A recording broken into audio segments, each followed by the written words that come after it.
A court case which ended today. They've been found guilty of the murder of a businesswoman. The jury heard was an orgy of violence. The judge told them, you are both morally degenerate. This was a crime of passion and above all a crime of pure evil. Sadie Hartley was killed in what's been called an act of demonic savagery.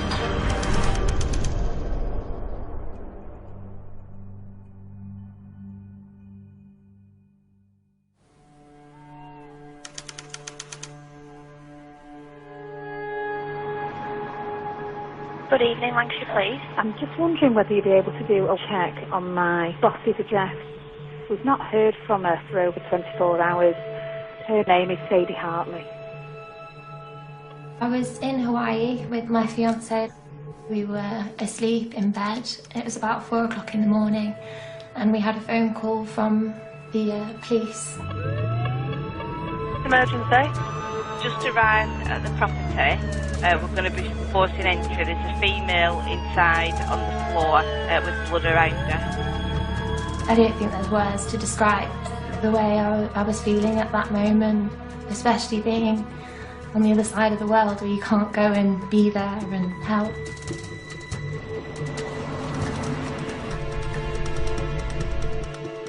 Everyone was smashed the window, we've gained entry.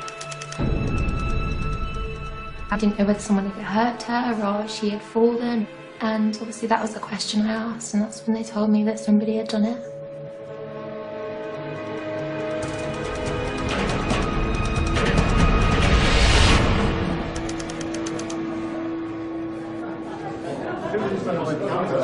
Great. Thanks. Yes, you know, thanks very much for getting us. I don't know if people have had the chance to see the photographs on the wall. That is a picture of Sadie. Okay, so just keep that in your mind. At least then you can associate and you can see, because when you see these images, there is a health warning because she doesn't look like that now. Police officers attended Sadie's home address last night. They've gone into the address, having forced to open the front door, and it's quite clear that she's been stabbed to death. Just to update you on the scene, I don't think I can underestimate the sight of what I saw, really, in terms of the severity of the attack on Sadie. I think it's true to say the extent of the injuries are something I've not seen. Sustained attack, clearly really violent and frenzied attack on a effectively defenceless woman in her own home. So Sadie is on the floor in the hallway, quite a way into the hallway really. It's not right on the doorstep. There are multiple stab wounds to her back, to her thigh, and those kind of areas. I've been a police officer for 25 years now. If there is anything that surprises me, it's probably the ferocity of the attack against a pretty defenceless lady in her own home. You know, thankfully that is very, very unusual. You know, she's a successful business lady, and sadly she's lost her life in the most tragic circumstances. Just to say, really, it's very important to get that justice for Sadie, important to get justice for Sadie's family, so please, please be meticulous in your approach in everything you do. So if I talk to you now about Ian Johnston, so he is current partner. He left 10 days ago to go to Switzerland skiing, and she was meant to join him this morning. Ex-fireman Ian Johnston was Sadie Hartley's current partner. He was abroad on the night of the murder, so he's not considered a suspect at this stage. However, he has revealed an earlier suspicious incident. Previously, she was very unnerved by the burglary that we had in August, felt very unsafe being in the house on her own. It's the first time he's been away since that burglary. It would appear the person who's committed this offence has come in without causing damage to the premises and then left in the same way, really. So that sort of identifies, or potentially identifies, a number of hypotheses that it could be going from potentially the perpetrators of a previous crime when she's had her house burgled in August last year, right through to somebody who knows her. You know, this could be a random murder that has absolutely no rational reason for why they murdered Sadie. And they could strike again at any time, of course.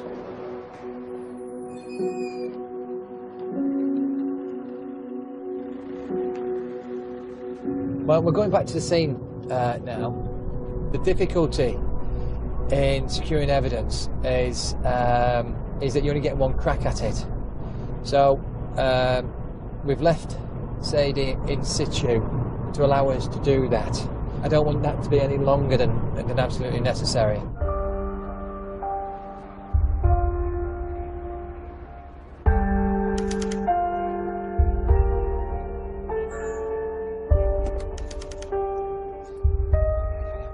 Most of the homicide cases, the victim knows their attacker, and there's some sort of like conversation, some dialogue, whereas this looked as though it was almost immediate upon her answering the door.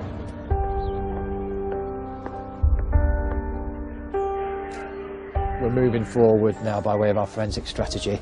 We'll get some samples sent off to the laboratory, get them examined tonight, and then we'll see where that takes us.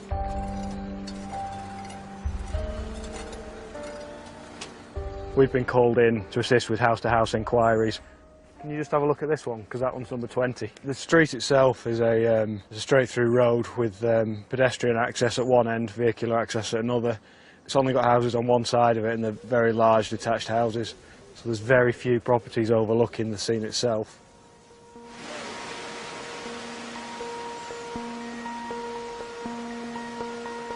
As the house is so secluded, there's an urgent need for witnesses.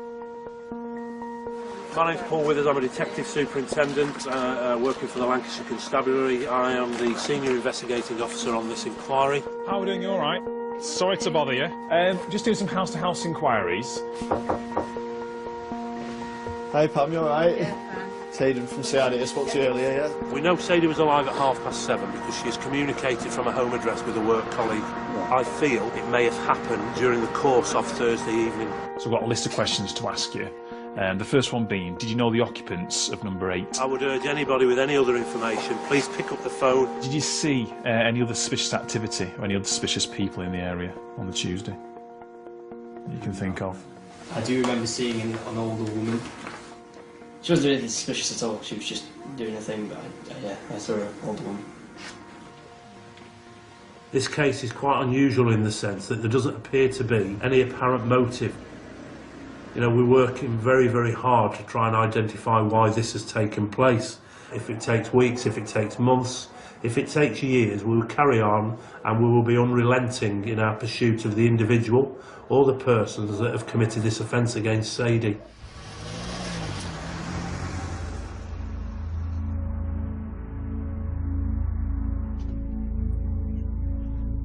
Detectives are reviewing CCTV they've collected from houses close to the victim's home, and they think they've spotted a suspicious vehicle. These are all £500,000 to £1 million houses. There's Ferrari, there's not Ferraris, there's Porsches, Audis, BMWs, you name it. When we were down there, I didn't see a Clio. Now, is it a takeaway driver, or is it the suspect driving by to see if there's any lights on? Then this is the next figure that comes across the road. Now the Clio's only been gone 4 minutes. Right. You've seen the Renault Clio? Yeah. Have they done a recce Clio, done you, he'd see if there's any lights on. Have they, or singular? Murder weapons in there somewhere, isn't it? Yeah. But look at the arm movements. Has that individual got their hand in the right pocket? Yeah, I think so. Yeah, the left arm swinging. So. Pretty 99% happy that we have the offender on CCTV. Right, yeah. There's about 4 or 5 other CCTV opportunities, Andy, on that close. Right, okay. But certainly, mate, the Renault Clio is very, very apparent. Right, let's talk about some of the individuals involved. Obviously, Ian Johnston's come back, who's a long-term partner. Ian, if you remember, was overseas. He was in Switzerland skiing. He's come back on a plane this morning. He is obviously absolutely in pieces. Ian has told us that earlier in the week, whilst he was speaking to Sadie, she told him that some flowers arrived for her at the address on Tuesday evening, and she went to the door and saw a person in a baseball cap who handed over what she described as a cheap bunch of flowers. Sadie was clearly unnerved by this, according to Ian. She felt nervous and she thought there might be a link to a burglary that had occurred to that address back in August. In addition to Sadie's anxiety about the delivery of the flowers, Ian has revealed a new lead. a woman he was seeing whilst he was with Sadie. From the inquiries we've conducted with Ian, we've spoken to him about an ex-partner of his, a lady in her 30s that lives in the Chester area. Ian describes her as being somewhat obsessive, and as a result of that, clearly we've begun to concentrate on this lady. Around 2 years ago, he has a separate relationship with a lass who works in the chill factory in Manchester. Okay. She sends a letter to our victim disclosing the relationship. Okay.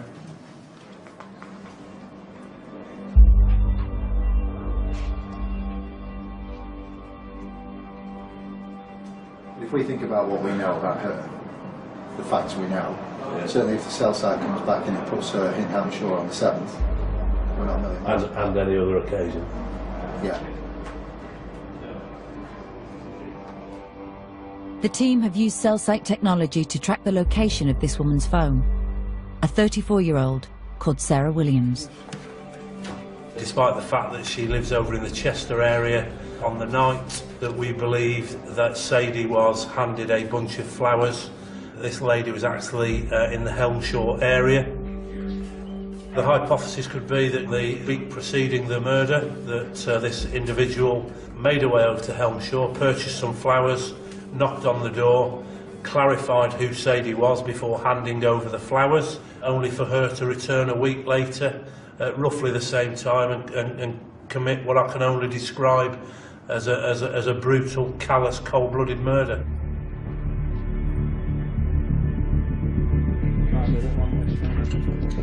This could be a breakthrough, and the team now think they have enough grounds to bring the suspect in for questioning. Very important that we arrest the suspect this evening. You know, it could be that she's fled the country or she's not about.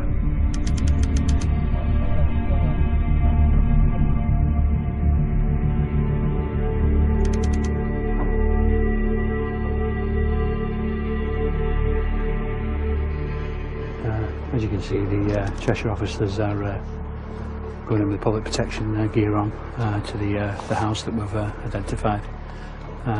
They are going to have the element of surprise. They're breaking the lock and they're going to make an entry to the premises. Police! Police! It appears the occupant that we were looking for is at home, in bed. Sarah? So they're just going to obviously get her suitably dressed and bring her out of the premises under arrest. So you're under arrest on suspicion of murder of Sadie Hartley.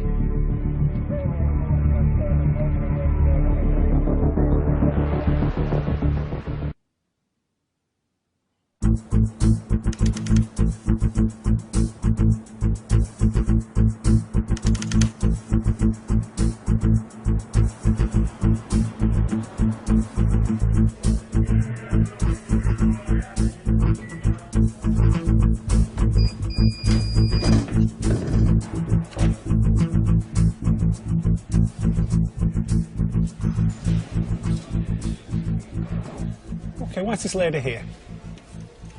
She's been brought over from custody in Chester. At this moment in time, she's under arrest on suspicion of murder. Okay.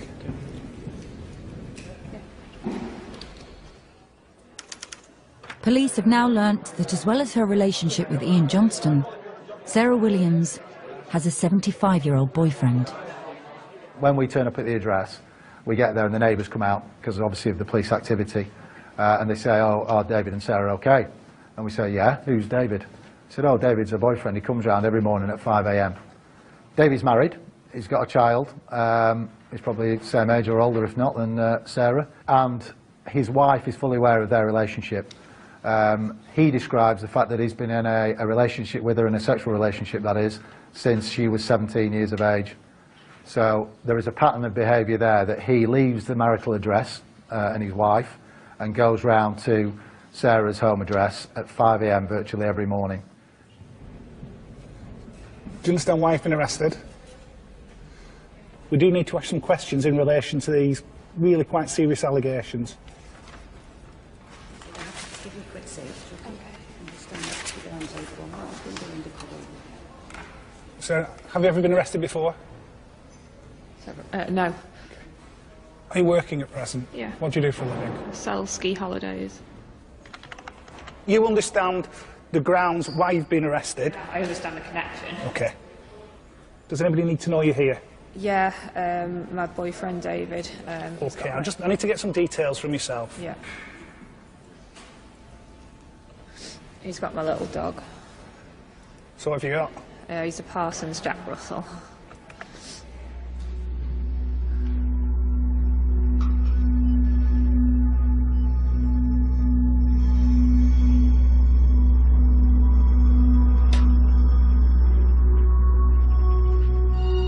In an attempt to establish a motive for the murder, detectives have been examining the text messages between Sarah Williams and Sadie's partner, Ian Johnston. So what about Sarah? What about Sarah's billing? What do we think the catalyst is? Have we found the text message? Have we found that, I'm sorry, but this is ending? That text message where he has said, this is it, it's ended, that is 16 months ago. 16 months ago? Yeah.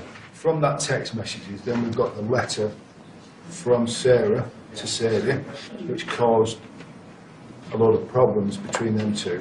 Yeah. During that time, Sarah has kept in contact with Ian. So not to cause any more problems between Ian and Sadie, he's just dropped the odd text to her. Certainly from her point of view, if you read the notes section on her phone, it's there are essays and essays and essays of fantasy of what she wants him to do, and that's from her. That's from her. Well, that's in her phone. That's in her phone. So that's good evidence, that. Okay, let's just let that sink in. Let's nail down the communication between Ian and her. Yeah. And this almost fixation. Yeah. I think the letters are interesting. Yeah. Between the deceased and... Yeah, Sarah. Sarah. Ian clearly is a critical witness in this case because the suspect is an ex-partner of his who appears to have a particularly unhealthy obsession with Ian, and we believe this may be the motive, tragically, for Sadie's quite brutal murder. When somebody loses their lives under such tragic circumstances, I always feel for the families. You know, that's what drives me on, if I'm honest. It's imperative that we get some justice for the families that are left behind, the loved ones. Hopefully, you know, people who I've dealt with will say I've served them very well over the years, and that's what I intend to do for Sadie's family. My mum was a very fun-loving person. She didn't judge anyone. She literally didn't have anything bad to say about anybody. She was my hero in some respects. There was nothing I could ever fault about her whatsoever. She was looking to retire, and she was really, really looking forward to me and Robert having children and just spending a lot more time with us. I just want her to be remembered for just the happy, lovely lady she was, and that this wasn't supposed to happen to her. The fact that someone has taken her life for no reason whatsoever, I just think it's disgusting. Like, she's got 2 children, she's got a whole family that loves her, and it's just numbing. I feel strongly that it ruined me and my brother's life.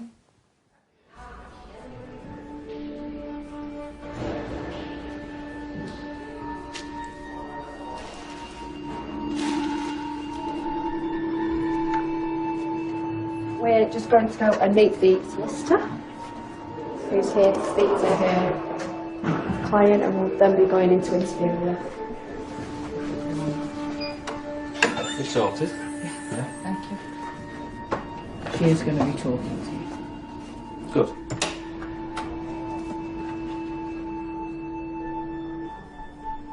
For Detective Constable Brian Imidgley, it's the first time she will be lead interviewer on a murder inquiry. Sarah? Sarah. All right, this is Kate. You can grab Sarah. with us as well, all right?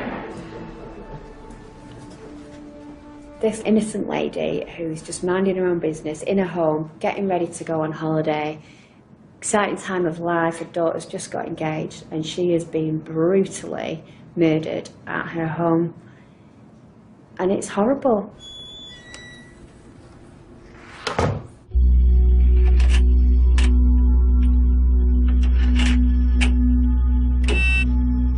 First thing I'm going to ask you, Sarah, is are you responsible for the death of Sadie Hartley? Definitely not. Definitely not. 14th of January this year, Thursday just gone. Yeah. Where were you? I was at home in Chester. Well, I got home at, I think, about 4. David met me at the house. I'd been sent home from work with a sickness. Well, then he went home, and then I went to sleep. I woke up the first time at maybe 9ish, but that was the dog that woke me up barking. And that's what I did, I wiped up some dog sick.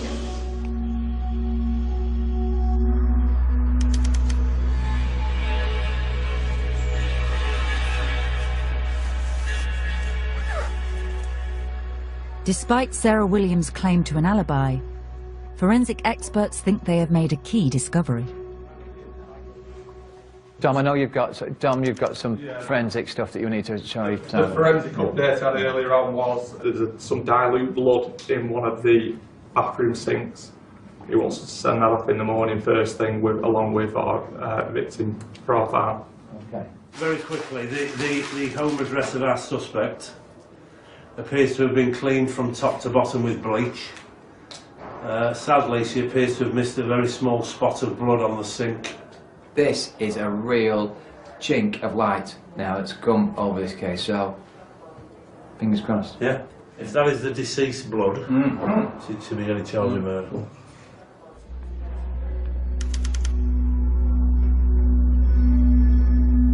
The team now want to find out the extent of Sarah Williams' obsession with Ian Johnston. Okay. Ian. I met him, started skiing on March 11, so I'll have met him at some point during that year. That carried on until we fell out in the August 2014. Tell me what happened there. Yeah, he basically felt that I was too clingy and too needy. Maybe I am, maybe I'm not. I'd say I'm not. And then I wrote Sadie a letter telling her everything that had happened. She rang me up, had a go at me, obviously as you would expect. Probably not at all happy. Went to his house and we had an enormous row. Whilst we're on Sadie. Were you jealous of her? No, because the way I saw it is, you know, he's quite happy to spend 12 months cheating on her and messing her about and talking about leaving. You know, it's not something to be jealous of. I didn't see if they had like a great relationship. She doesn't seem too fazed with the fact she's in custody, having never been in custody before and for such a serious offence. The only time she sort of made a reaction was when I explained what murder was, and she said, I thought I'd never be hearing those words. So there was sort of an acknowledgement that she was in a very strange situation at that point. First impressions are at this stage, she's very cool, she's very calm and collected, albeit we haven't put any difficult questions to her. We've just given her the opportunity to tell us what she wants to tell us. So we've got a long way to go with the interviews, but early stages are she's very calm. The police now only have 3 days to question and charge their suspect, or Sarah Williams will have to be released.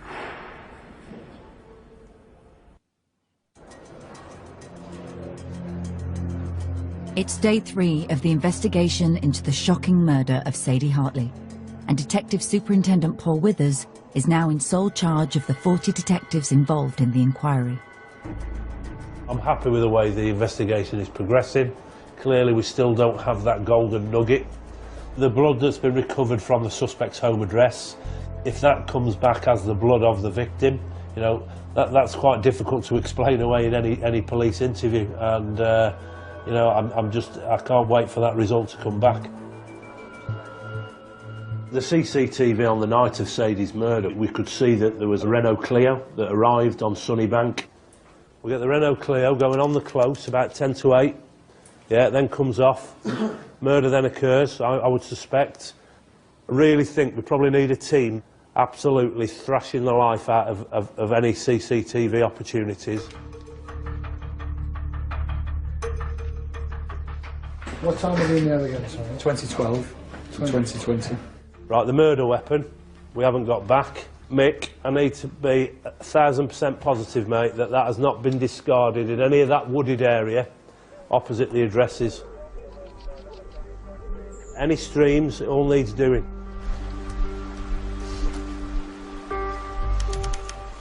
Well, the past few days there have been some heavy snow up in this area, and this morning's the first day we've had where the snow is gone, so we can search. Looking for the murder weapon.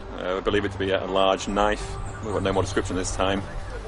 It's always hard to search in open areas, a vast area, even small gardens take a long time. We just have to do the best we can, make sure no areas are missed out. The murder weapon isn't the only key piece of evidence. Detectives are now focusing on the suspicious delivery of flowers to Sadie's house 1 week before the murder. They believe this was to clarify where she lived. I think the flowers are a key line of inquiry. This was a dry run.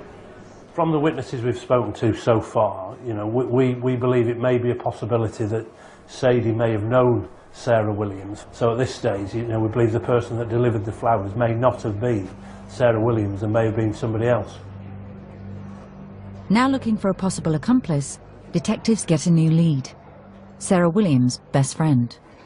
I was out interviewing a witness, a close connection to the suspect, Sarah Williams, and when we arrived there was a silver Astra on the driveway. There had been a silver Astra spotted in the area of the scene of the murder on the night that the flowers were delivered.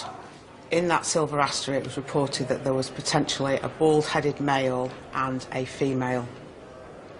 When we went into the house to speak to Katrina Walsh, she revealed that she's got alopecia, and when she removed a hat that she was wearing, she was predominantly bald on top with a few strands of hair. Kit is 6 years old and they've met through the love of horses, basically. Kit wears all the time baseball caps because of the fact that she's losing her hair. Whilst we were sat there, we looked up at the side. Sorry mate, does Sadie say the person is wearing a baseball cap? We've got a phone. If that phone is in Helmshire on the 7th, clearly her status in the inquiry changes considerably. I believe she's the woman that delivered those flowers, because Sadie said it The was, description, yeah, the way she woman, behaves, not yeah. a girl. Right. But she's got baseball caps everywhere. And I said, Right. when you go out, what do you wear? She went, always wear a hat, always Yeah. wear baseball caps. Yeah. So it's going to be her boss. Right. Definitely. Right, okay. Kit, who is the friend of Sarah, I think is going to be the lady who has delivered the flowers to the deceased on Thursday the 7th, from the description given. So we're just going to have a quick chat with the people that have dealt with her about Kit's status in the inquiry, which I think is going to change from being a witness to a suspect. In addition, it's believed that new CCTV footage shows Sarah Williams buying the flowers, accompanied by a person in a baseball cap.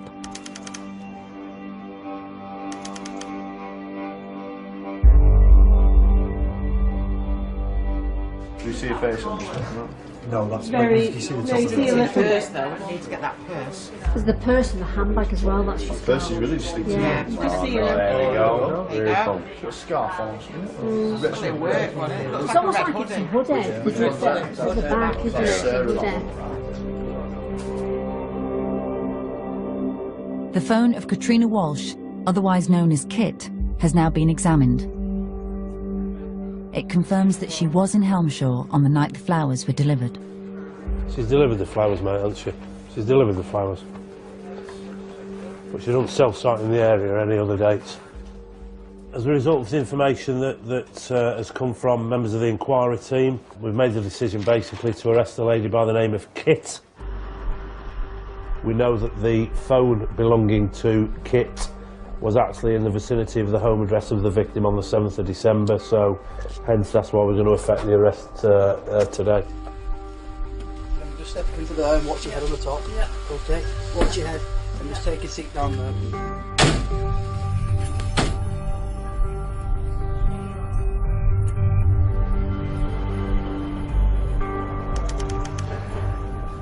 As we've come out of our previous interview, there's been a lot of information is coming through. Around the 7th of January, the flower delivery night, she denies going anywhere near that house, denies any knowledge of the house. And there's things coming up now that are stamping holes in her story that we need to challenge Sarah with. Bryony and the team have discovered Sarah Williams often visited Ian Johnston's former home, which is also in Helmshire. Holcombe Road in Helmshire. When have you last been to his house? To his house to see him. not since we had that massive Barney, but I've been and sat outside it quite a number of times. When did you last do that? Last week, I think it was Thursday. Was that Thursday the 7th? Yeah, it was. We're saying that on the 7th of January, you've gone over to Elmshaw, decided to confirm that Sadie lives at that address on Sunnybank by this ruse of having a bunch of flowers. Is that the case? You have to be out of your bloody mind. I'd like you to know that at this current time, officers were looking for Kit to arrest her on suspicion of murder. Her phone pings a mast in Helmshaw at the same time that your phone pings a mast in Helmshaw on Thursday the 7th of January. Is there anything you want to say in relation to that? I hope it's not as terrifying for her being arrested, because having people coming into your house at 3 in the morning it's terrifying. It's absolutely terrifying. For somebody who's under arrest for murder, she's very calm. When we just told her at the very end of the last interview that her friend's been arrested on suspicion of murder, because we can put them both in Helmshaw at the same time, she looked visibly shocked, and that's the first time I've seen a really big reaction on her face. This poor lady has met an absolutely horrific end. Nobody should have to suffer that, and it's our job to find out who's done it and why, and that keeps you going. None of us have had any sleep, none of us have seen our families, but at least we can still walk home to our families, and that family have lost a member. You know, Sadie's gone for them. They'll never see her again, so that keeps us going. I want to know everything. I want to know why. Obviously everything to do with who's involved and, you know, how this has come about. I feel like I need to know everything.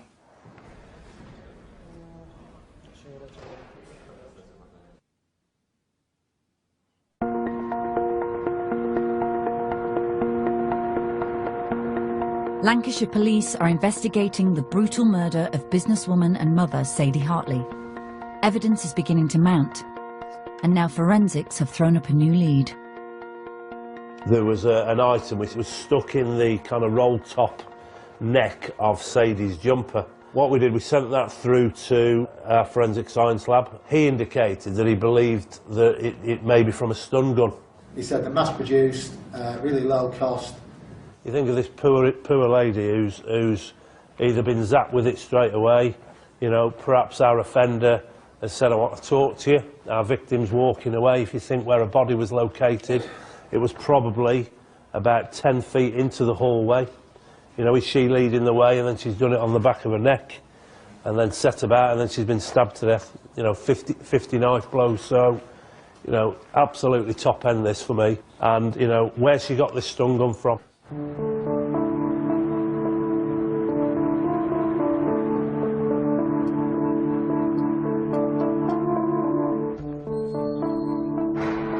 Sarah Williams' best friend, riding instructor Katrina Walsh, has been brought in for questioning. This is Katrina Walsh, and she's here on suspicion of murder. She's been arrested in Chester. Do you understand why he's been arrested? Yes, you don't need to I do. agree with it, but do you understand why? I understand why, but I don't remember. I don't recall, because I have a memory problem. If I don't write things down, I forget them within three sleeps. 2 sleeps, I can just about remember them. 1 sleep, it's hazy. 3 sleeps, it's gone. I will tell you everything I know. Not yet. Right. I will be asking you any questions in relation to this matter at the desk. Right, yeah. It's my job as custody sergeant to look after you and your welfare and make sure you're treated properly. I'm not part of the investigation itself, do you understand that? So if at some point you want me to notify someone you're here, I will do that for you. At this Well, moment you in better time... tell David. Who's David? David's who I've been staying with, because he'll be expecting me back. Okay. Is David a partner or just a friend? He's a partner of Sarah. Eh? Who's at the centre of all this.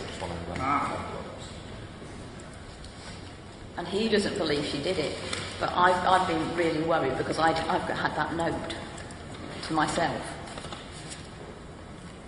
that she might have done it, in which case, you know, I've been petrified, because until I knew whether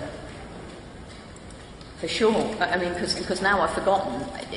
I couldn't be sure. And I also couldn't be sure if I'd done Katrina, it. Yeah. if you had a solicitor here now, you would be advised not to comment at all on the allegations. Right. I know it's an unsolicited comment. And it's... I want to tell everybody what I know before I forget it. During the arrest, Katrina Walsh, who claims to have a short-term memory, told officers about a note she wrote in her diary, which could relate to the murder. So is she trying to say that that's in the diary? That if it all goes up, say by the stream, by the southwest of Zeffie's field and high above the saddle, that was in this loose page in the diary, but she has no idea what that means. I thought Zeffie was a place. Zeffie's a horse. Yeah, I've just realised that in custody when she said, someone's going to have to look after my horse, Zeffie. So I realised then. She said, you can't remember what that means, but she said, you had to tell me before she forgot, and she flushed the page down the toilet. She's told one of the jailers that she keeps a diary because she forgets things, and she might have done something wrong. She's terrified of Sarah, and believes if Sarah had asked her to do something or destroy something, she'd have been terrified and done it. She also mentioned hiding something near the stream where her horse is kept, either there or up near the saddle.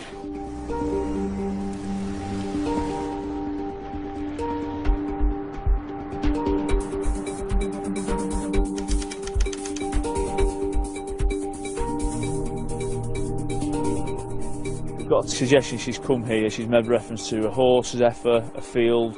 She has a stable here that the horse is kept in. Obviously we've got a list of items that we are particularly looking for, so the teams are briefed on what we might be looking for. A pointed weapon, potentially a knife. I've no further description, unfortunately. Some suggestion of a stun gun, like a taser. Mobile phones, Apple devices, vehicle keys and receipts, including financial documentation.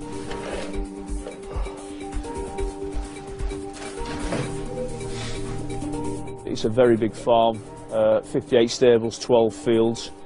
My opinion, a conservative estimate will be it will take us a very long time to search this properly. As the search at the farm continues, the investigation team have unearthed further evidence.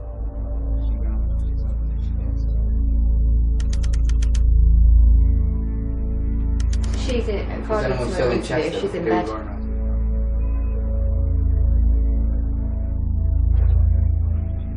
So while she tells us she's in bed in her knickers fast asleep, she's walking out of the house with another in her outdoor clothes, going to a car. This morning I was at 95, this afternoon I was at 99, and now I'm about 110. The guiltiometer's flipped. Why has she not got no comments? She will do tomorrow. Why is she not now? Because she wants to talk. She wants to tell you. She's a psychopath. Detectives Bryony and Keith are keen to challenge Sarah Williams with all the CCTV evidence, including new footage around the suspicious flower delivery 1 week before the murder. No, I think we'll show the footage to both of them in the interview. Right. And we'll explain on the disclosure that there is footage and we will be showing it to you in the interview. We've got CCTV evidence of them delivering the flowers, which puts numerous holes in Sarah's tale. She's adamant she was in Helmshire alone, so it's going to be a very interesting interview to see her reaction to the CCTV and the telephony.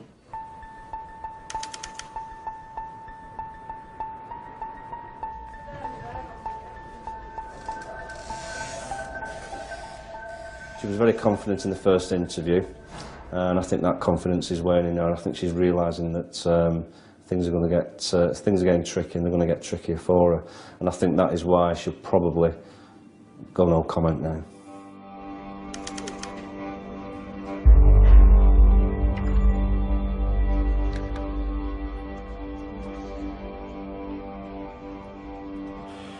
We've CCTV evidence that shows you, as you've just seen, at Hasling's in Tesco, inside the store on the 7th of January. No comment. You attended Tesco with a specific task in mind, didn't you? No comment. Didn't want us to know, did you? No comment. What I'm going to show you next, Sarah, is CCTV from Sunnybank Road, and it shows two figures with a bunch of flowers walking down the road towards Sadie's house. Have you and Kit gone there to check it's the right house? No comment.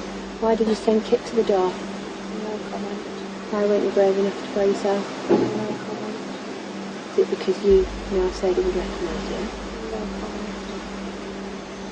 We've CCTV evidence shows two persons leaving Williams' address and walk along Treborth Road time on the 14th of January 2016. You've explained to us you were ill in bed because you'd been sick. Can you explain any of that to me? No comment. That's no comment to all the questions we've put to her. Her demeanour has changed dramatically. She's gone from... There's been a lot of sitting forward and eye contact between me and her in the previous interviews. She's really gone into a shell, and I can only begin to imagine what's going through her mind right now. If she wants to answer no comment, it can help us further down the line. Obviously it's frustrating because you want them to tell you what they've done.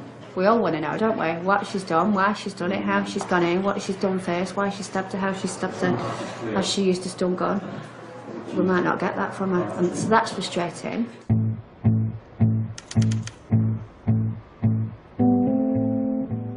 We're at the house of a suspect who's been arrested. As you can see here, there's numerous items been seized throughout the day. We've been here for just over 5 hours now. This is the main bedroom of the house. I think there was 68 exhibits from this bedroom alone. We're obviously looking for any knives, any other sharp objects, anything, specks of blood on shoes. One of the items seized from the house has caught the attention of Detective Superintendent Paul Withers. We're working very, very hard on a specific telephone that has been recovered from Sarah Williams' home address. That's an old Nokia. That was, I believe, found underneath a bed. We believe she had that phone with her on the night of the murder. The very first call it makes is to Crystal Holidays. It's a 14-second call, which we know is Sarah Williams' employers. Yeah. There's very little use of it then on the 7th until 7 minutes past 3 in the afternoon, when it makes a 17-second call to Hartley Taylor Medical Communications. All right, has everybody got their head around that? Yeah? She uses that phone that she's clearly took to do the job, and she uses it in the morning to ring her workplace, and then in the afternoon she rings Sadie's workplace. The information from the phone has also helped with another critical line of inquiry, the suspicious Renault Clio. Well, from the research we've done on her phone, we've got some numbers. From those numbers, they were all people that were selling vehicles. We went to the last one in the list, thinking if there's no more activity after that, she's bought that car. And lo and behold, the gentleman's disclosed that he sold the car, a blue Clio, to a lady who paid cash. So we've got the registration number, we know what the car is. Right, where is it? Yeah, that car will be absolutely saturated with blood. We need that car back tonight, ladies and gents. Finding the car is crucial, as it could forensically link the suspect to the crime. But so far, attempts to find it using number plate recognition cameras have proved frustrating. That is a Renault Clio. Sergeant Mark Sharples has now worked out why it's taken them so long to identify the vehicle.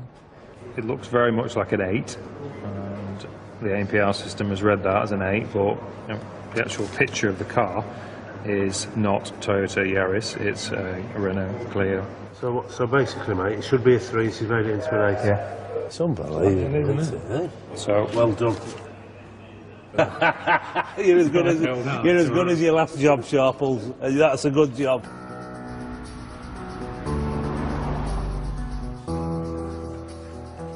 Armed with the correct number plate, it's only a matter of time before the police locate the Clio.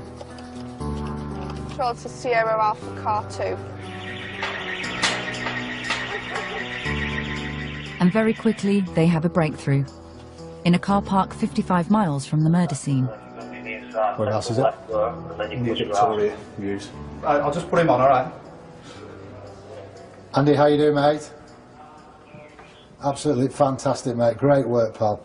That's the last cell sighting of Sarah's phone. This is the location of where it's been found, so just bear with me. I'll plot that for you. In the middle of a car park, there's no issues with it. It appears to be showing its original plate, but they do look like there's remnants of sticky tape over the three. Yeah. Tell you what, Adrian, you are brighter than you look. We've located the suspect vehicle we're looking for, the Renault Clio. So what we will do from here is we will arrange a full forensic recovery, so effectively nobody touches that car, not even the people doing the recovery. The potential in that vehicle is huge for blood transfer because the offender has not had a chance to clean themselves, to wash themselves, to change their clothing. From the CCTV footage we've got in the locality around Helmshore, the vehicle's gone off pretty sharpish after the offence, so they are going to be laden in blood. So it's a critical find for the investigation.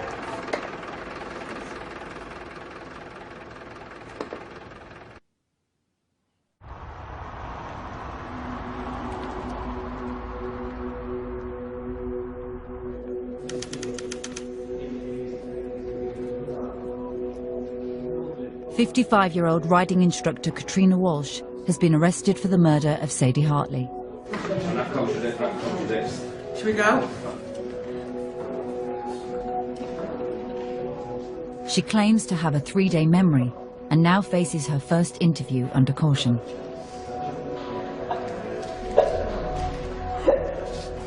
At the moment, it is still very unclear what her role has been throughout these proceedings. You know, it's very important that we are very sure-footed around that individual to see whether or not she has had involvement in the death of Sadie. Do you know who murdered Sadie Hartley? Yes. All I can remember at the moment is that I knew that Sarah had killed someone. I've been terrified for days, absolutely terrified for days while she was around. The very first question I asked you was, did you kill Sadie Hartley? You said no. And then I said, do you know who killed? And you said yes. Who killed Sadie Hartley? Sarah Williams. How do you know that? Because she's at the core of this knot of panic in me. But I can't remember that she killed her. What can you remember that terrifies you about Sarah?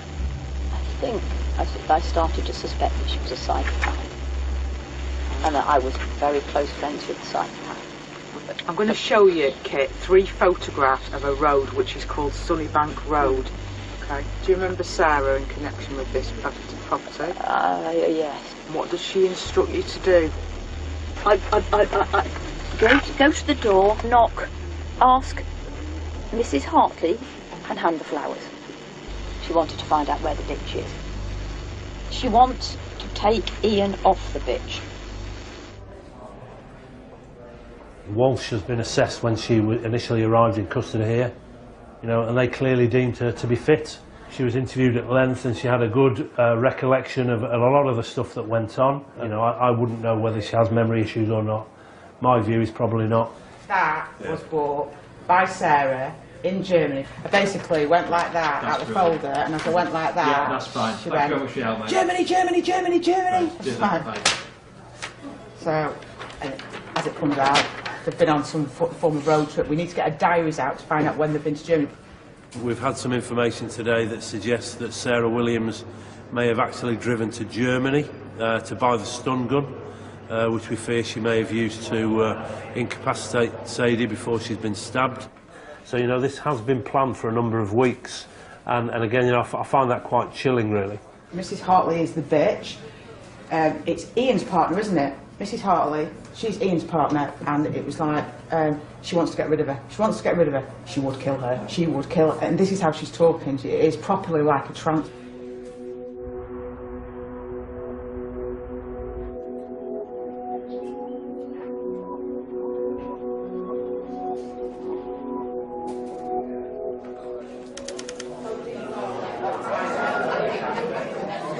Obviously, we sent off the blood sample, didn't we, from Sarah's home address. There was a fragment of blood that was diluted on the bath. Results of that have come back. Sadie's DNA profile is represented fully in that sample. Fantastic. So that's an absolute corker. All right, bit knackered. You know, well done. Yeah, we're moving forward. You know, I know I keep reiterating and papping on. Let's not be complacent. still need to nail down what has Kit's involvement been in this. You know, has she been exploited by Sarah? Which is certainly a hypothesis I think we need to consider. But it's now about really nailing it down.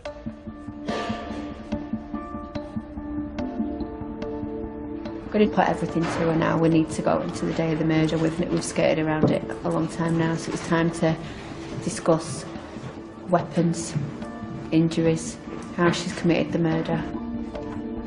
But the evidence now is getting so overwhelming and so compelling, and that blood, there's no other explanation from what she's told us so far about her relationship with Sadie as to how Sadie's blood could be in her bathroom.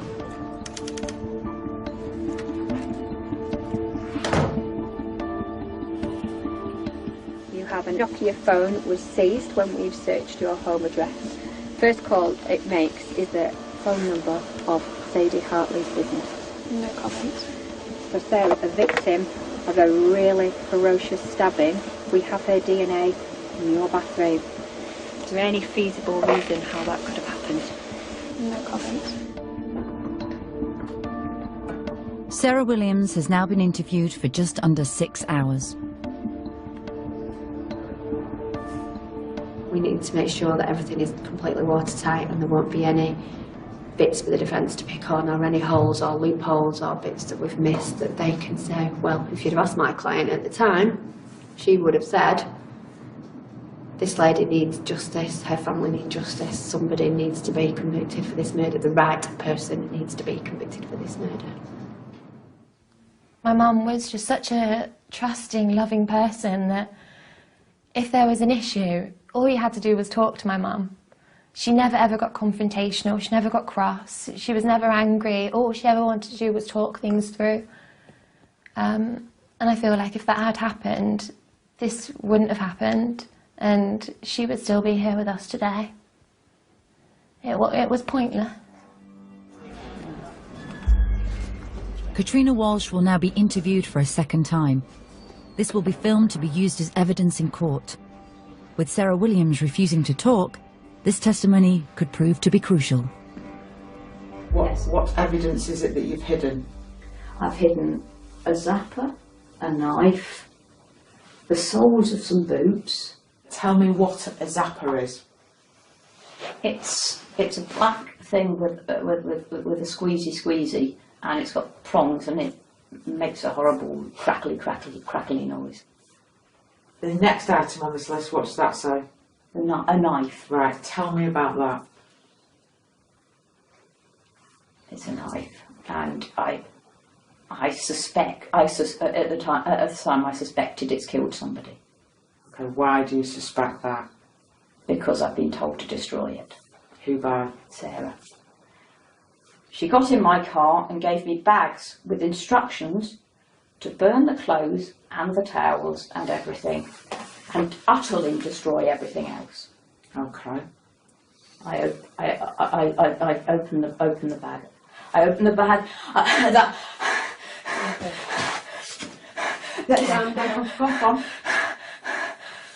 Go on. She's done it. She's done it. She's done it. She's done what? She's killed somebody. She's killed somebody. How do you know that? There's a knife and the zapper and. All right. Okay. I've got evidence. I've got evidence.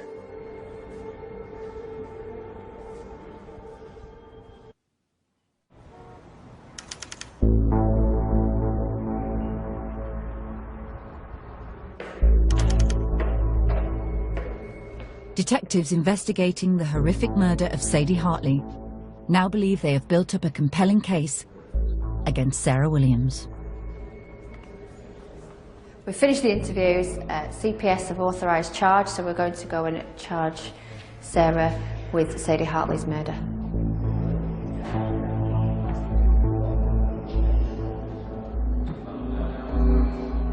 It's not every day you get to charge someone with murder, is it? Sarah.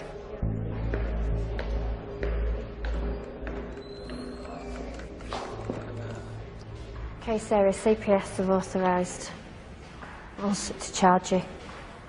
So I am charging you with the offence of murder.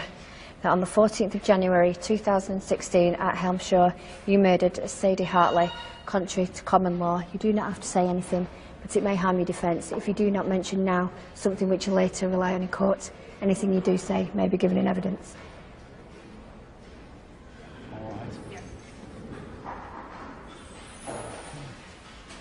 Everyone will be relieved that we've got a charge, but like this is where the really hard work starts now. We've got to get a case to court. I think there's going to be some decisions to be made around Kit, Katrina Walsh, because it's looking like she's certainly assisted. Why has she trusted you to get rid of the evidence? If you're not involved in this, why has she trusted you? She wants to frame me for it. She wants to frame me for it or kill me and frame me for it. At that stage, that's all I can think. Why didn't you walk into a police station and speak to the police? Because whenever I was that frightened, I was more frightened of her than anything else.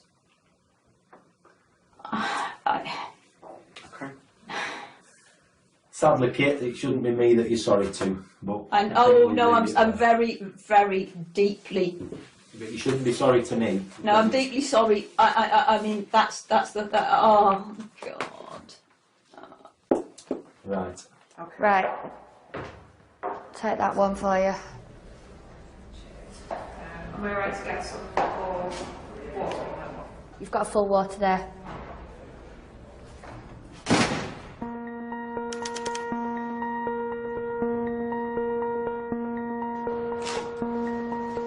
A lot of people think, you know, when someone is charged with murder that all the work's been done. Really, really important to realise that all the hard work will now start, and it's that attention to detail which gives that full picture and which can have a really, really significant bearing on the sentence. With forensics confident that there are considerable traces of blood in the car, the team can focus again on Katrina Walsh. Katrina, talk to us about Katrina. She thinks, and this is the theme throughout when we've been asking, why have you done this? We're playing Hunted. They've been watching a programme called Hunted, which is where you hide from the authorities. It's just a game. Nobody gets hurt. It's just a game. Did you say anything about the murder weapon, the knife or the taser? She will be able to tell us where all these items are. Right. We clearly need to get her out. We need to get that evidence back, and because it supports what she's telling us.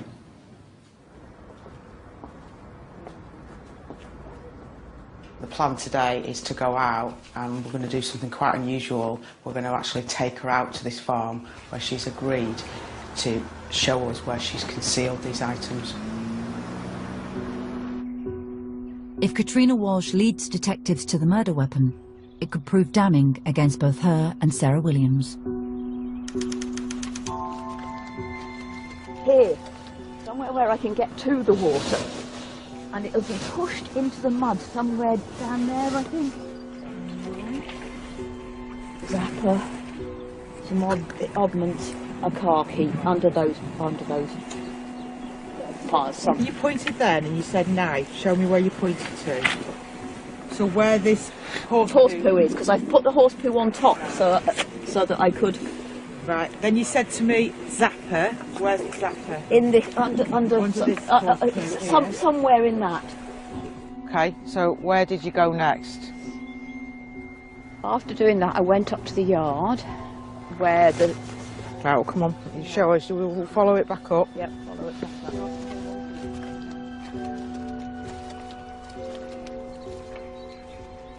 She said on her walk round, she's pointed to places where she's put things. So there's the knife and the taser. She's explained that she's pushed into the ground on the bank.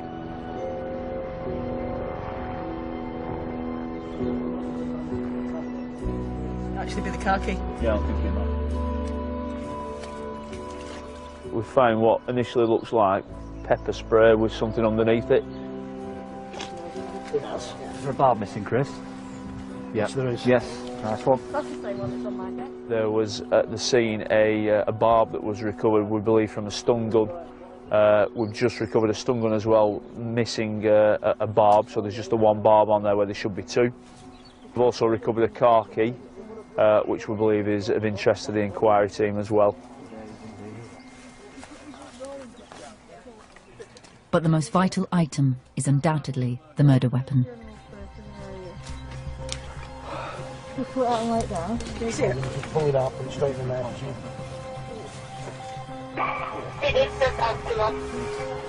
Wow. Big one, isn't it?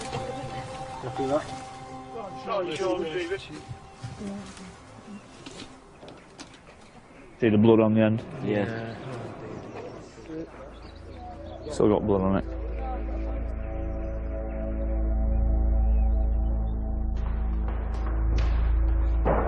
Police are now convinced that Katrina Walsh played a willing and significant role in Sadie's murder.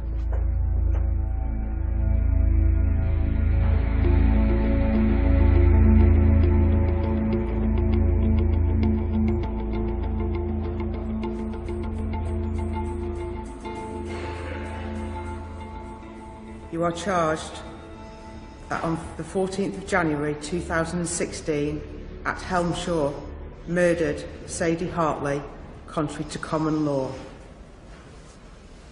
No, I didn't. You don't need to make a reply. Katrina, do you want to make any reply to that charge? No, we don't need to make a reply. Katrina? Do you want to make a reply or not?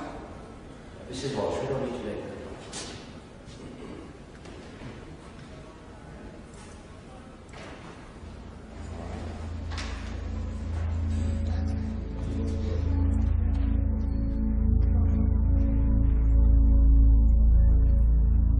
It's quite chilling actually when you consider the meticulous planning that has gone into this over a number of weeks.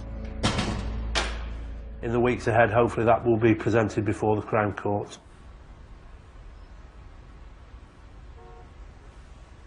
With the trial looming, the team have built up a more complete picture of what took place and have discovered some compelling new evidence which further implicates both Williams and Walsh. When Katrina's house was searched, we found seized a lot of diaries, so I was allocated the task of going through the diaries, and I've read through 2010 to 2015.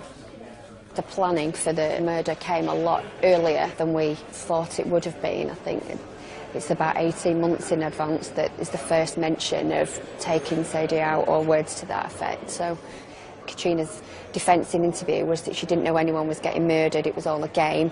She did know somebody was getting murdered, and she was very much implicit in that. She writes at one point, I may take part in this, and I'm quite excited by it, I can't sleep. I think she has a glass of Southern Comfort to calm her nerves after the first day of planning. I think the relationship between them is quite a bizarre relationship. It's almost as if Katrina Walsh is almost infatuated with Sarah Williams, and there are parts where it appears that Sarah Williams may be financially exploiting Katrina Walsh as well as other people.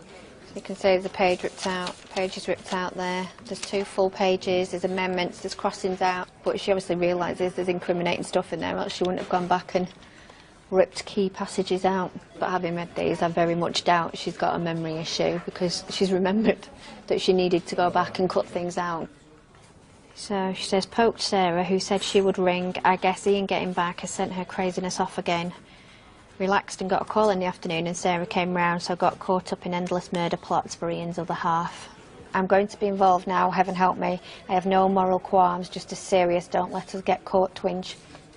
Her diaries have just completely blown her defence out of the water. August 2014, she's been writing about murdering Sadie, so she did know somebody was going to get killed, so it's really key evidence.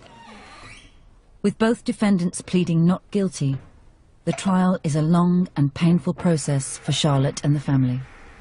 I want to be there every single day. You just want to hear everything to almost try and make sense of it. I don't know if it'll ever help myself or my brother. I don't think anything will. I want to know why. I don't think we'll ever get the answer why.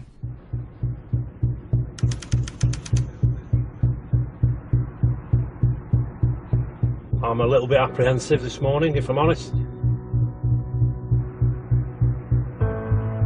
know, in my time as a police officer, it's one of the most callous crimes I have ever investigated. The murder of Sadie is almost like a ruthless assassination. It's always on your mind that the trial could go the wrong way.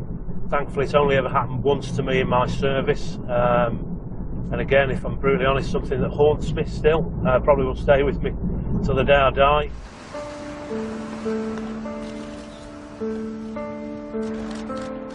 You look at the planning that has gone into this from Williams and Walsh. You know, I almost think they thought they were planning the perfect murder, and that clearly Williams thought she would be able to get away with this. Well, they're actually amateurs. After a trial that lasted over 6 weeks, the jury has reached a verdict. Earlier today, Sarah Williams and Katrina Walsh have been convicted of the brutal and senseless murder of Sadie Hartley at a home address in Helmshaw on the evening of the 14th of January. Albeit Williams may have been the one that wielded the knife on this evening, there can be no doubt that Katrina Walsh was also heavily involved in this dreadful, dreadful crime. All right, look after yourself. Yeah. Sending whoever has done this to prison, of course that'll put peace of mind in, you know, for myself and my brother, but it doesn't bring back my mum. And obviously, you know, 30 odd years in prison, they're still here. My mum's not here anymore.